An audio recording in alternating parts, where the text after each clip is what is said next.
7월 19일 목요일 인천일보 백초브리핑 시작합니다. 황효진 인천도시공사 사장이 사표를 냈습니다. 이종열 인천연구원장, 최홍기 인천관광공사 사장, 박현수 송도 국제화복합단지 개발 대표이사 등 유정복 전 인천시장이 임명했던 정무직들의 사퇴 행렬이 이어지고 있습니다. 인천항과 남중국 바닷길을 오가는 전기 컨테이너 항로가 이달 말에 추가 개설됩니다. 인천이 연내 컨테이너 50 항로 시대를 회복하며 수출입 물량도 크게 늘어날 전망입니다. 인천이 서울, 부산, 제주를 따돌리고 2020년 아시아개발은행 연차총회 개최도시로 확정됐습니다. 송도 컨벤시아 2단계 공사도 준공돼 인천은 바야흐로 마이스 산업 중심지로 떠오르게 됐습니다. 불볕더위 속에 양평에서 김 매던 80대 할머니가 숨졌습니다.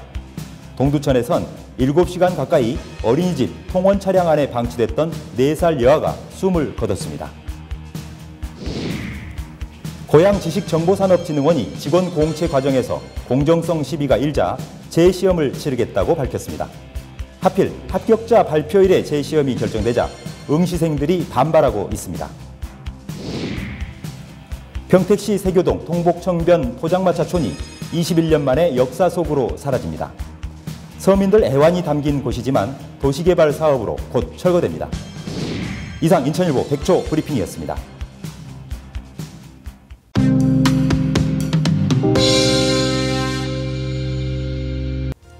여러분 안녕하십니까? 7월 19일 목요일 인천일보 지면에 실린 주요 기사 살펴보겠습니다.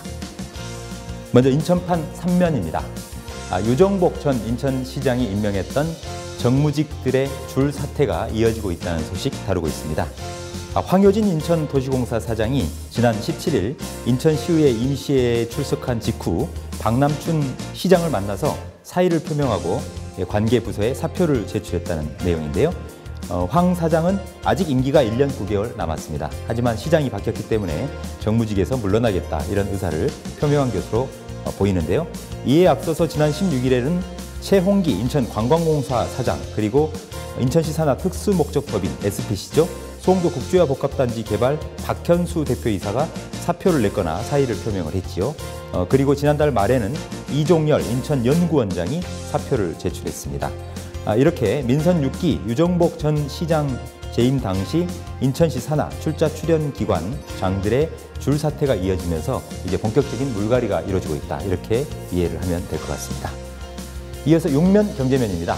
인천항과 남중국 바닷길을 오가는 전기 컨테이너 항로가 이달 말에 추가 개설되면서 인천항의 전기 컨테이너 항로가 PFT 시대를 다시 회복하게 될 것으로 보인다라는 내용 크게 다루고 있습니다. 인천항에서 남중국으로 향하는 전기 컨테이너 항로가 추가 개설되면은 수출입 물동량도 크게 늘어나겠죠. 이런 전망도 담고 있고요. 지금 현재 인천항에서 전기 컨테이너 항로는 모두 48개라고 합니다. 그런데 이번에 이달 말 남중국 항로가 추가로 개설되면 전체 항로 수는 49개로 늘어나고요. 그렇게 되면 올해 안에는 전체 컨테이너 항로가 50개를 돌파할 수 있을 것이다. 이런 전망이 나오고 있다고 보도하고 있습니다. 이어서 인천판 2면과 3면. 인천이 서울과 부산, 제주도를 따돌리고 2020년 아시아개발은행 ADB 연차총회 개최도시로 확정이 됐다는 소식 비중 있게 다루고 있습니다. 그러면서 이런 행사를 치르기 위해서는 이 대규모 회의 장소가 필요한데요. 이 마이스 산업이 연관돼야 됩니다. 송도에 있는 송도 컨벤시아도 2단계 공사를 때마침 어제 준공을 했다는 내용 다루고 있습니다. 인천시가 2020년 제53차 ADB 연차총회 개최지로 확정이 어제 됐는데요. 이 치열한 경쟁이 있었다고 합니다. 이번 경쟁에는 인천은 물론이고 서울, 부산, 제주 이렇게 4개 도시가 제안서를 내고 발표회까지 가졌다고 하는데요. 엄정한 평가를 거쳐서 인천이 1위를 차지했고 그래서 유치가 확정이 됐다고 합니다. 그런가 하면 인천 마이스 산업의 핵심 인프라로 꼽히는 송도 컨벤시아 2단계 건립공사도 때마침 2년 7개월 동안의 공사를 마치고 어제 준공식을 가졌죠. 이 송도 컨벤시아는 총 1,536억 원을 들여서 지하 1층, 지상 4층 규모로 지어졌는데요. 임대형 민간 투자 방식으로 건립이 됐다고 합니다. 지금 현재 가동률 포화 상태에 있는 송도 컨벤시아 1단계 기존 부지를 뛰어넘어서 이제 넉넉하게 대규모 전시나 행사를 치러낼 수 있는 역량을 갖추게 됐다, 이렇게 이해하면 될 것 같습니다. 이어서 경기판 1면, 종합면과 19면, 사회면 기사 보시겠습니다. 요즘 기록적인 폭염이 계속되고 있지요. 이로 인해서 온열 질환자가 크게 늘고 있는데요. 경기도에서 이 사망자가 발생을 했습니다.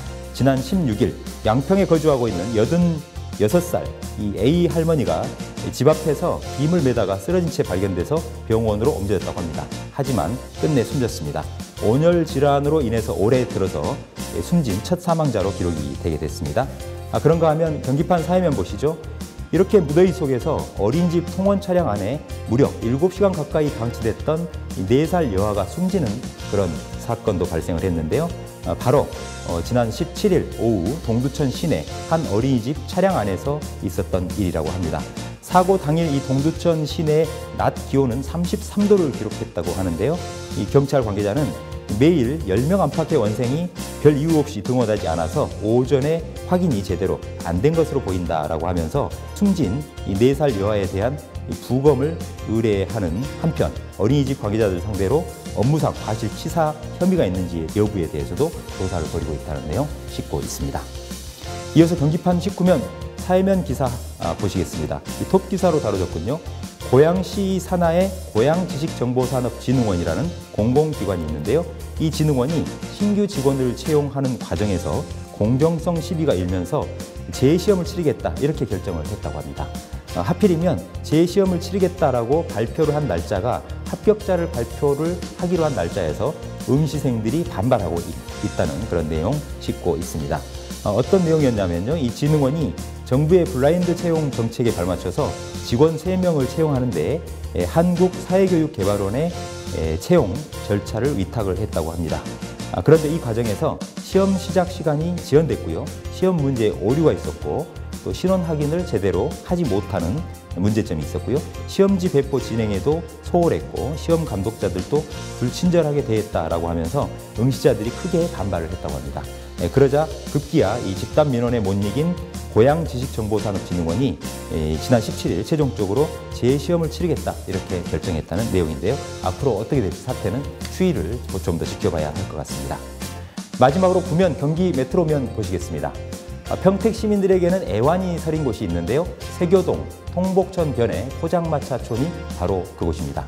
그런데 21년 만에 역사 속으로 사라지게 됐다는 내용 싣고 있습니다.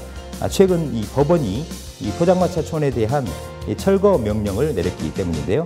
통복지구 도시개발 사업을 추진하고 있다고 합니다. 그래서 지금 현재 몰려있는 이 포장마차촌은 역사 속으로 곧 사라질 것으로 보인다, 이런 내용 다루고 있습니다. 인천일보 주요 기사 정리해드리는 오늘의 인천일보는 여기까지입니다.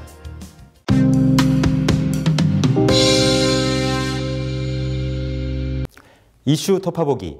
오늘은 어제에 이어 제20대 국회 후반기 원구성이 완료됐는데 경기 지역 국회의원들의 상임위원회 배정 현황 자세히 짚어보겠습니다. 국회 출입하고 있는 인천일보 정경부 이상우 차장 나와 있습니다. 안녕하세요. 안녕하십니까. 경기도는 지역구 국회의원이 무려 60명이나 되지 않습니까? 아주 중요한 곳인데요. 이번 후반기 국회 상임위원장에 5명이 이름을 올렸다고요? 네. 경기도 지역구 국회의원의 수는 전체 국회 의석수의 20%를 차지할 정도로 많습니다.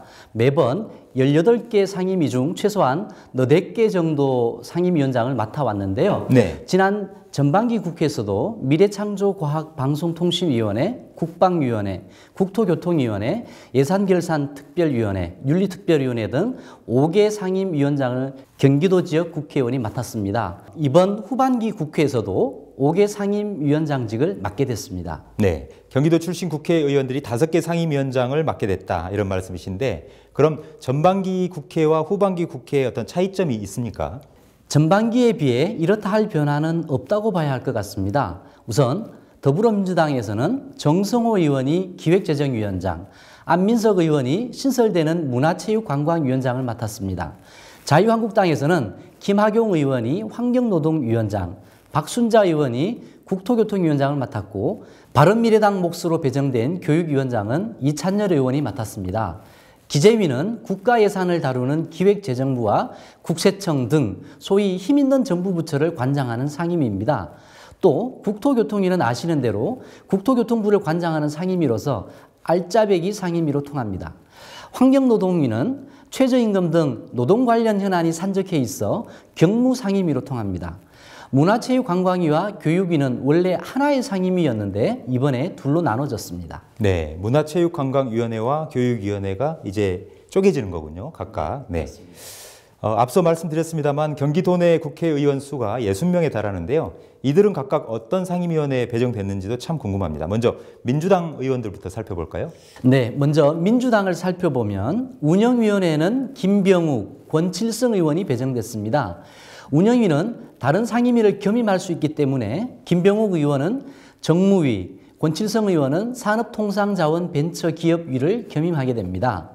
법제사법위에는 백혜련, 표창원, 조홍천 의원이, 정무위원회에는 정재호, 이하경, 전해철 의원이, 기획재정위원회에는 정성호 위원장과 김정우, 김경협, 김두관, 조정식, 이원욱, 윤후덕 의원이, 과학기술정보방송통신위원회에는 이종걸, 박광원 의원이, 문화체육관광위원회에는 안민석 의원과 유은혜, 소병훈 의원이 배정됐습니다.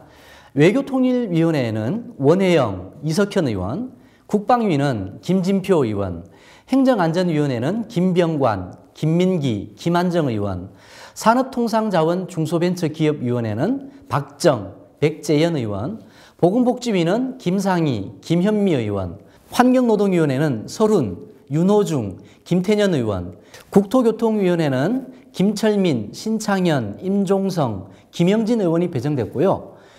그리고 겸임이 가능한 정보위원회에는 김민기, 전해철, 김태년 의원, 그리고 여성가족위원회에는 표창원, 김정우 의원, 예산결산특별위원회에는 윤호중, 조웅천, 표창원, 백혜련, 이종걸 의원이 각각 포진했습니다. 네, 굉장히 숫자가 많군요. 이 호명하는데도 굉장히 힘이 드시는 것 같은데 조금 더 힘내시고요. 자유한국당 의원들은 어떤 상임위원회에 배정됐을까요? 네, 운영위에는 김성원 의원이 배정됐고 김 의원은 정무위원회도 맡았습니다. 법사위에는 주광덕 의원, 기재위에는 심재철 의원, 과기정위에는 이우연 의원, 교육위에는 홍문종 의원, 문체위에는 한선교 의원, 외통위에는 원유철 의원, 행안위에는 김영우 의원, 보건복지위에는 김명현, 신상진 의원, 환노위는 위원장인 김학용 의원, 국토위에는 박순자 위원장과 홍철호, 이현재, 함진규, 송석준 의원이 배정됐습니다. 역시 겸임이 가능한 정무위에는 한선교 의원, 예결위에는 함진규, 김성원 의원이 배치됐습니다. 네, 그렇군요. 여타 정당의 의원들은 어떤 상임위원회로 배정됐을까요? 네, 바른미래당은 유의동 의원이 운영위, 기재위, 예결위에 포진했고 정병국 의원은 외교통일위원회입니다. 교육위는 이찬열 위원장, 이현주 의원은 산업위에 배정됐습니다. 정의당은 심상정 의원이 기재위, 그리고 무소속인 서청원 의원은 국방위입니다. 네, 이 서청원 의원은 자유한국당에 있었던 7선 의원이지만 최근에 자유한국당을 탈당해서 무소속이 됐죠? 그렇습니다. 네, 이 국회의원들, 경기도가 숫자는 가장 많은데 하지만 단 한 명도 들어가지 못한, 끼지 않은 상임위원회도 있다면서요? 네, 그렇습니다. 법안심사나 정부 예산 예비심사가 각 상임위별로 진행이 되는데 2단계에서 경기도의 목소리를 대변해 줄 수 없는 상임위도 있습니다. 바로 농림축산식품해양안전수산위원회입니다. 국민생활과 밀접한 분야임에도 불구하고 산업이 위축되면서 의원들마저 기피하는 것은 아닌지 우려되는 대목입니다. 네, 그렇군요. 이 경기도는 농축수산업도 비교적 왕성한 편인데요. 그런 목소리를 대변할 수 있는 국회의원이 없다. 좀 아쉬운 부분이군요. 아무튼 새로 출범한 20대 후반기 국회, 이 경기도를 위해 더욱 힘껏 뛰는 국회의원들의 활약을 기대해 보겠습니다. 도움말 주신 분, 인천일보 정경부 이상우 차장이었습니다. 수고하셨습니다. 감사합니다. 이슈 토파보기, 어제에 이어 오늘까지 인천과 경기도 국회의원들의 상임위원회 배정 현황 자세히 짚어봤습니다.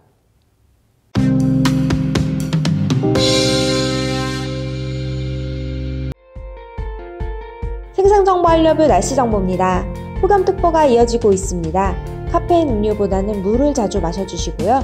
볕이 강한 정오부터 오후 5시까지는 외출을 자제하시는 게 좋겠습니다.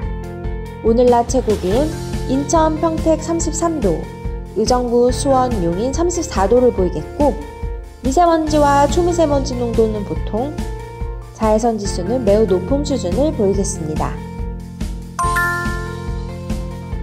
이어서 해양정보입니다.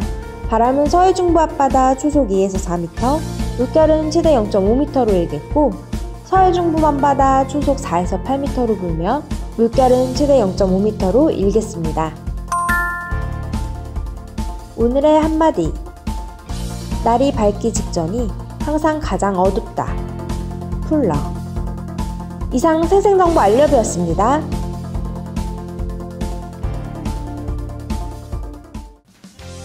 지금까지 7월 19일 목요일 인천일보TV 뉴스였습니다. 저희는 더욱 알찬 뉴스로 내일 아침 찾아뵙겠습니다. 감사합니다.